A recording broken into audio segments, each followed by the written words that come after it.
Hello guys, ഇന്ന് നമ്മൾ ഫെബിക്ക് mom T V കൊടുക്കാനുള്ള പ്ലാനിങ്ങിലാണ്. അതിന് വേണ്ടിയിട്ട് ആദ്യം മോൾക്ക് എന്താ ഇഷ്ടം എന്നറിയണം. എരിവാണോ മധുരമാണോ പുളിയാണോ എന്നറിയണം. അതറിയാത്തതുകൊണ്ട് എന്നെ കുറേ ആലോചിച്ചിട്ടുണ്ട്. പക്ഷെ അതിനേക്കാൾ സീപ്പ് ഇവലെ ഈ കച്ചറ തീർക്കാനായിരുന്നു കേട്ടോ.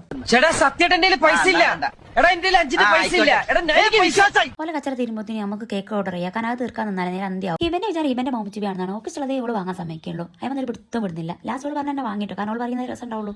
അങ്ങനെ നമ്മൾ ജയിക്കുന്ന മധുരത്തിന്റെ സെക്ഷൻ ഇവിടെ കഴിഞ്ഞിട്ടോ. കാരണം കുറെ ചോക്ലേറ്റ്സും നമ്മൾ കേക്കൊക്കെ വാങ്ങിയിട്ടുണ്ട്. ഇനി അടുത്ത് നമുക്ക് എരിവിന്റെ സെക്ഷനാണ്. എരിവ് പുളി എന്നിവ നമുക്ക് ഇവിടുന്ന് വാങ്ങാം. ഞാൻ ഇവിടെ ആണെന്ന് പറഞ്ഞാൽ നല്ല നാടൻ കോയമ്പട്ടെ ചീരക്കോയി അങ്ങനത്തെ വാങ്ങാൻ വല്ല തള്ള വൈബ് എന്ന് പറഞ്ഞ സൈഡ് ആയിക്കോ എനിക്കൊന്നും പറയാനില്ല. അങ്ങനെ എല്ലാം പെറുക്കി കുട്ടി വാങ്ങിയ ശേഷം നമ്മളോളെ പോരയിൽ എത്തിയിട്ടുണ്ട് കേട്ടോ. ഇനി നമുക്ക് സർപ്രൈസ് കൊടുക്കാം.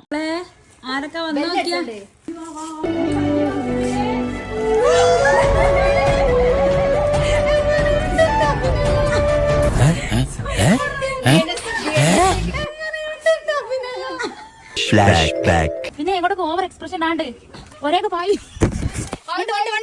ഇങ്ങോട്ട് എക്സ്പ്രഷൻ വാട്ടോ. ഇതാണിപ്പോ നിങ്ങൾക്ക് തോന്നി ഞങ്ങൾ തീരെ സർപ്രൈസ് ഒന്നും ആക്കാറുണ്ടാത്ത ടീമാണെന്ന്. പക്ഷെ ഞങ്ങൾ വയ്യറ്റേ പിന്നെ ഓളെ തന്നെ വിളിക്കാനേ ഉള്ളൂ. ഫെബി ഉംറ പോയി വന്നോണ്ട് തന്നെ നമുക്ക് ആദ്യം നിന്ന് സംസം വെള്ളവും കാരൊക്കെ ആയിരുന്നു കേട്ടോ. അതുകൊണ്ട് തന്നെ ഷിഫ്റ്റിന്റെ ഒരു ഇൽമ കാണാൻ പറ്റി. സംസം വെള്ളം കുടിച്ച് റാഹത്തായി നിൽക്കുമ്പോഴാണ് ഓളമ്മ കുറെ പലഹാരവും ചായച്ച് വന്നത്. അതൊക്കെ കുടിച്ച് ഓർമ്മകളായവർക്കാൻ വേണ്ടി ഞങ്ങൾ മോള് പോയി. ഓർമ്മകളായവർക്ക് നേരം പോയി തരണില്ല. പഴയ നിൽക്കില്ല. ഞങ്ങൾ എല്ലാവരും താഴെ തന്നെ പോകുന്നു. ബാക്കി പിന്നെ തിന്നോണ്ടുള്ള ഒരു അയവർക്കൽ തന്നെ ആയിരുന്നു. അങ്ങനെ തിന്ന് ലാസ്റ്റ് ഫ്രൂട്ട് സലാഡ് എന്തൊക്കെയോ ഞമ്മക്കോളമ്മ കൊണ്ടു തന്നു. അതൊക്കെ തിന്ന് ഞാൻ ഷാനൊരു വൈക്കേക്കിന് തിന്നാൻ പറ്റണില്ല. തപ്പ് ഓർഡർ പോലെ ചങ്ക് കിടന്നിട്ടുണ്ടും തീറ്റിനിടയിൽ വന്ന കാര്യം മെച്ചോണം മറന്നു കിട്ടും. അങ്ങനെ ലിപ്സ്റ്റിക് ആകട്ടെ ഞങ്ങൾ ഞങ്ങളുടെ കാര്യത്തിലേക്ക് കടക്കാം. അങ്ങനെ കേക്കോ കട്ട് ചെയ്ത് ഞങ്ങൾ കുറേ ഓർമ്മകളും പങ്കുവെച്ച് കുറേ ഫോട്ടോസൊക്കെ എടുത്ത ശേഷം ഞങ്ങൾ പിരിഞ്ഞത്. അപ്പോൾ ഓക്കെടാ ബൈഡാ.